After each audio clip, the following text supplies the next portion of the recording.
ज्ञानवापी मस्जिद में इन दिनों खासा चर्चा उस बात को लेकर के है जो वज़ू खाने में हिंदू पक्ष कह रहा है कि वो एक शिवलिंग है और जो मुस्लिम पक्ष है वो कह रहे हैं कि वो एक फव्वारा है। हमारे साथ इस समय अंजुमन इंतजामिया मसाजिद कमेटी के सेक्रेटरी यासीन साहब हैं और यासीन साहब जो है वो पहली बार जो है वो एनडीटीवी के साथ बातचीत करने के लिए तैयार हुए हैं। यहाँ पर हम उनसे सारे चीज़ों पर और सारे पहलुओं पर समझने की कोशिश करेंगे क्योंकि वो एनडीटीवी पे पहली बार आकर के बताने जा रहे हैं कि क्या है। तो यासीन साहब आपका बहुत बहुत स्वागत है और मैं ये समझना चाह रहा हूँ कि जो आजकल निकला है, जो लोग कह रहे हैं कि वो शिवलिंग है वजू खाने, आप तो इंतजामिया कमेटी के हैं, आप तो जाते आते रहे होंगे, तो क्या आप देख लगता है? हकीकतन वो फव्वारा है, फव्वारा था और उसकी पाइप वगैरह सड़ जाने की वजह से पाइप हटा दिया गया, वरना पानी आज भी उससे निकलता। अच्छा। और उस दिन जिस दिन कमीशन हुआ तो उसमें बाकायदा सलाई एक डाली कमीशन वकील साहब ने, वो 64 सेंटीमीटर तक अंदर चला गया। अच्छा। तो वो तो होल है। हाँ। और हमारे जो हिंदू भाई जितने हैं वो जो देख रहे हैं वो नहीं है, वो नहीं, लेकिन उसके ऊपर सीमेंट का कुछ लगता है कि अलग से लगाया गया। लोग कहते हैं चार खाना काटा गया। होल तो है नीचे, उसको ये लगाया गया फव्वारा निकालने के लिए। अच्छा। जैसे आपने फव्वारे देखते हैं, वो फव्वारा निकालने के लिए है पानी का। अच्छा, उसकी जो आप उसकी लंबाई चौड़ाई कितनी होगी आपके हिसाब से, कितनी होगी? लोग कह रहे हैं कि एकदम जमीन तक है, नीचे कोई सवाल ही नहीं। अभी आपने वो वीडियो देखा होगा जिसमें उसके फर्श की धुलाई हो रही है। हाँ। उस धुलाई में भी समझ में आ जा रहा है नीचे सब ठोस है। वो ज्यादा 2 से 2.5 फीट लंबा है बस, मतलब नीचे तक नहीं है, जमीन तक नहीं। कोई सवाल ही नहीं उठता है क्योंकि नीचे सब ठोस है। अच्छा, ये कब का बना होगा? आप अगर देखें तो उस समय तो फव्वारा था नहीं, जब औरंगजेब आए होंगे, जब मस्जिद बनी होगी, उस समय तो कोई फव्वारा की कल्पना नहीं थी। तो ये कब बना, क्या क्यों? नहीं, ये कब बना ये तो हम नहीं कह सकते, लेकिन फिर भी सैकड़ों साल पुराना है। सैकड़ों साल पुराना है। और ये हौज तो उस ज़माने का बना हुआ है। और ये पुरानी जितनी मस्जिदें होती हैं, पुरानी शाही मस्जिदों में ये हौज होते हैं, उसमें फव्वारा भी होता है। और ये जो बना है ये हमारा ज़्यादातर उसी ज़माने से बना है। नहीं तो अगर उस ज़माने का बना होगा तो ये किसका बना है? पत्थर का है, सीमेंट का है? पत्थर का है। हाँ। किनारे किनारे जो दीवार बनाई गई है वो ईंट की और उसकी बनी हुई है, पत्थर की ईंट की। अच्छा। हाँ, पत्थर की ईंट की बनाई जी जी। तो मतलब आपका कहना है कि ये बाद में नहीं, मतलब बाद का नहीं बना हुआ है? क्योंकि उस समय औरंगजेब के समय तो फव्वारे की कल्पना नहीं थी, या था? नहीं, आप देखिए शाहजहां के उसमें लाल किला वगैरह में सब जगह फव्वारा है। अच्छा, सब जगह है? हाँ, ये सब जगह। ताजमहल में है। ताजमहल में बाद में थोड़ी बना है, बाद में नहीं। तो मतलब ये आपके हिसाब से वो फव्वारा है। अच्छा, एक चीज़ और बता रहे थे कि अगर जो वो सारी चीज़ें हैं, जो ये जो मस्जिद है जिसको बनाया गया है, आपके हिसाब से ये मस्जिद कब बनी? लोग कहते हैं 1669 में औरंगजेब ने बनाया। आपके हिसाब से इसका सही हिस्ट्री नहीं है। सही हिस्ट्री बिल्कुल नहीं है, लेकिन इसको कुछ लोगों ने कहते हैं शर्की सुल्तानों ने, जौनपुर के जो शर्की सुल्तान थे उन लोगों ने बनवाया था। और अकबर के ज़माने में भी बहुत कुछ इसमें तब्दीली हुई। अकबर ने इसको दीन इलाही का जो इनका एक मंसूबा था कि हिंदू मुसलमानों की एकता के लिहाज से उनके एक मजहब कायम किया जाए, दीन इलाही का मजहब कायम किया था, उसके लिहाज से अकबर ने चेंज करवाया। फिर औरंगजेब ने उसको रिनोवेट किया। नहीं तो मतलब फिर मंदिर कहाँ से आया? मंदिर तो है ना, पीछे दिखता है पूरा मंदिर। वो तो नहीं है, वो अकबर के ज़माने का दीन इलाही का मरकज़ है। मतलब अकबर के ज़माने का दीन इलाही का वो मरकज़ है। मतलब आपके हिसाब से वो मंदिर नहीं? दूसरी बात, एक बात और बताने, उस जिसको आप लोग जो भी कह रहे हो वो लोग, उसके नीचे 2 कब्रें हैं। हाँ। उस पर साल में उर्स होता था। ये 1936-37 के फैसले में लिखा हुआ है कि इस पर उर्स मनाने का अधिकार है। क्या है इस फैसले में? आप पढ़ते? इस फैसले में ये लिखा हुआ है, it is Deen Mohammad versus secretary of state in India in council. वो 1937 का है। हाँ। इसमें ये लिखा हुआ है कि it is declared that the mosque and the courtyard with the land underneath are Hanafi Muslim waqf, यानी ज़मीन के नीचे तक ये हनफी मुस्लिम वक्फ है। अच्छा। हाँ। और इसमें ये लिखा हुआ है कि हनफी Muslim Waqf Muslims have a right of offering prayers and doing their religious but legitimate not only the mosque and the courtyard and that they have right to celebrate Urs etc. once a year. हाँ, यानी उर्स celebrate करने का भी अधिकार है, अच्छा, जो अभी नहीं हो रहा है। और इसी फैसले को हाई कोर्ट ने 1942 में अपहोल्ड किया है। हाँ। लेकिन लोग कह रहे हैं कि ये फैसला तो खारिज कर दिया था वो। खारिज नहीं हुआ है, ये लोग कह रहे हैं ना, ये फैसला आज भी ये उसमें है।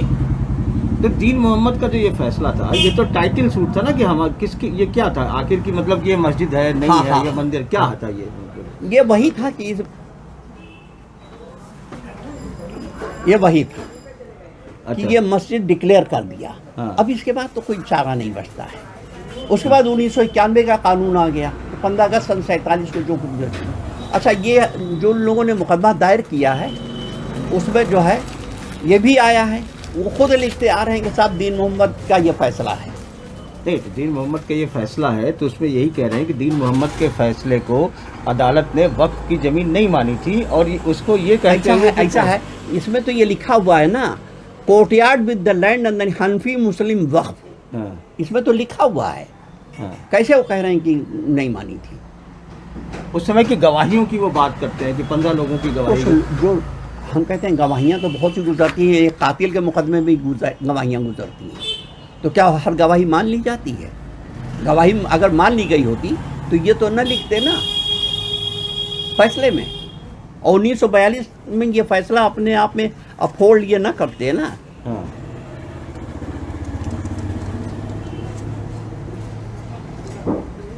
ये सब इसमें लिखा हो इस फैसले में। अच्छा, 1942 में। अच्छा, तो आप ये मुझे बताइए कि आप लोग को क्या लगता है? अब तो मतलब मान लीजिए कि ये कोर्ट में चला गया और उसका वो सारी चीज़ें सर्वे, अब उसकी बात हो गई, एक नई एप्लीकेशन भी दायर हो गई है कि दीवार हटा करके नंदी के सामने का, तो ये नंदी कब का है, इसको विषय में क्या जाए? देखिए, ये नंदी जो है हमारा जहाँ ख्याल है कि 1860 से 1820 में किसी वक्त में नेपाल नरेश ने दिया है। अच्छा, नेपाल नरेश ने दिया था, ये बहुत पुरानी नहीं है। 1860 से लेके 1880 के दरमियान नेपाल नरेश ने दिया था, नंदी को दिया था। जी, लोग कह रहे हैं कि ठीक नंदी के सामने ही ये ऐसा है। मिला। उस वक्त ही ये अंग्रेज़ों की चाल थी कि हिंदू मुसलमानों में झगड़ा लड़ाया जाए, इसलिए उसका रुख मस्जिद की तरफ कर दिया। अच्छा, उस वक्त भी मुसलमानों ने एतराज़ किया था कि ये नंदी का रुख इधर न किया जाए, ये गलत हो रहा है। लेकिन अंग्रेज़ों ने अपनी चाल मंसूबे में कामयाब, क्योंकि उनकी तो लड़ाओ राजनीति करो वाला मसला था। उसी के तहत इन्होंने ये किया था। उसी के तहत किया था। मतलब आपका कहना है कि नंदी औरंगजेब के समय नहीं बैठा था, उस समय जब मस्जिद पूरा नहीं था, नेपाल नरेश ने 1880 में के आसपास या 60 के आसपास। जी जी, इसलिए वो उसकी प्रामाणिकता आप नहीं मानते? नहीं।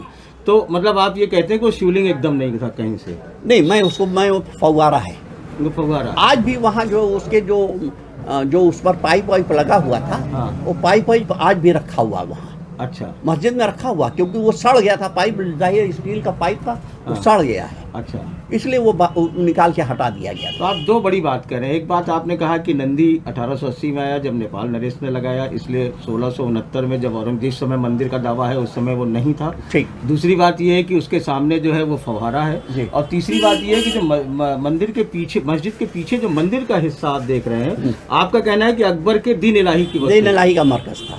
मरकज था। तो दीन इलाही के मरकज में उन्होंने स्वास्थ्य चिन्ह और सारी सब चीजें उन्होंने कर दी। तो श्रृंगार गौरी फिर कैसे? आप तो मानते थे कि श्रृंगार गौरी बाहर पूजा होती है। श्रृंगार गौरी हम आज भी मान रहे हैं कि मस्जिद और बैरिकेडिंग के बाहर है। आप मानते, अगर श्रृंगार गौरी वहां थी तो शिव भी रहे होंगे? तो कहाँ बाहर रहे होंगे ना, मस्जिद में तो नहीं रहे होंगे। अच्छा, नहीं तो फिर वो दीन इलाही के मरकज में क्या अकबर ने नहीं, वहाँ श्रृंगार गौरी को नहीं रखा उन्होंने। श्रृंगार गौरी को नहीं रखा ना। अच्छा, श्रृंगार गौरी एकदम बाहर है, बैरिकेडिंग के बाहर है। तो आम आप लोग जो हैं, जो आम मुसलमान हैं या आप जैसे लोग जो है इंतजामिया कमेटी के जो लोग हैं, वो नटसल में अगर हम आपसे पूछें तो इसको क्या मानते हैं और क्या समझते हैं? ऐसा है, ये कुछ लोगों का अपना एक नज़रिया है कि चलो इसी बहाने कुछ शोहरत मिल जाए, कुछ शहर में शोशा छोड़ दिया जाए। और बदकिस्मती है, बहुत से चैनल जो है इसको सेंसिटाइज करके हमारे शहर का, हमारे मुल्क का माहौल ख़राब करना चाह रहे हैं।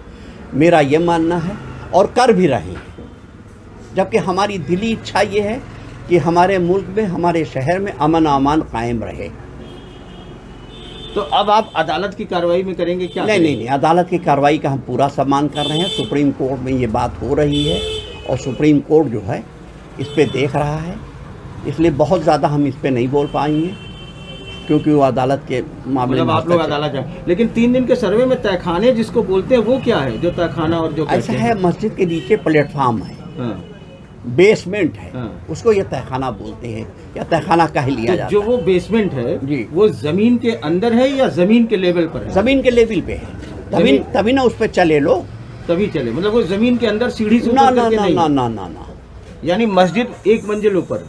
हाँ, मस्जिद 1 मंजिल ऊपर। और उसके नीचे का जो और बताएं, इधर 2 तहखानों में हमारे किराएदार रहते थे। अच्छा।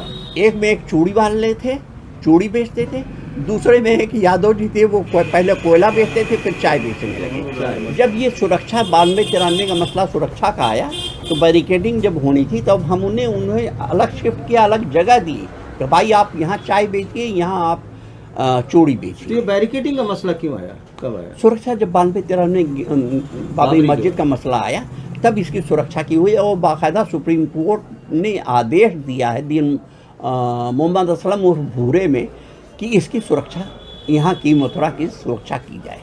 ठीक है, तो आप बहुत जिम्मेदारी से बता रहे हैं कि नीचे जमीन के अंदर कुछ नहीं है, जमीन के लेवल पर बेसमेंट है जिसे तहखाना कहा है। जी, और उसमें कुछ मिला आप लोगों को? कुछ नहीं, उसमें कुछ नहीं। कुछ नहीं। ठीक है, तो साफ है कि जिस तरीके से अंजुमन इंतजामिया मसाजिद कमेटी की यासीन साहब कह रहे हैं कि वो जो जगह है वो फव्वारा है, और जो नंदी है उसके बारे में आप दावा कर रहे हैं कि तकरीबन 1860 और 1880 के बीच में उसको स्थापित किया गया था, इसलिए वहाँ शिवलिंग नहीं हो सकता है। और जो पीछे मंदिर का हिस्सा है उसे भी वो अकबर के दीन इलाही से जोड़ करके देखते हैं। तो इन तमाम बातों का इनका अपना पक्ष है। अब मामला अदालत में है, क्या होगा ये देखने वाली बात होगी। वाराणसी से पुरुषोत्तम के साथ अजय सिंह, NDTV इंडिया।